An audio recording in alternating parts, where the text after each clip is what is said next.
Top 3 benefits ng flaxseed oil sa mga may PCOS.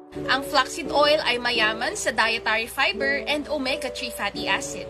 Number 1, flaxseed contains lignans. Ito po ay plant-based estrogen na tumutulong para mabalanse ang excess male hormone sa loob ng katawan.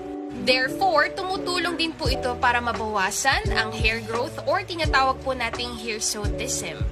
Number 2, it improves insulin metabolism.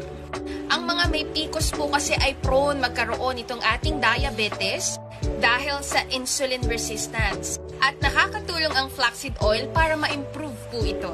And number 3, it has anti-cancer properties.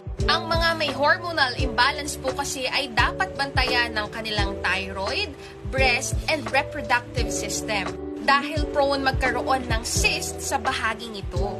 Ngayon, ang flaxseed oil ay tumutulong para ma-prevent ang pagkakaroon ng mga malignant cyst which can lead to cancer because of its anti-inflammatory effects.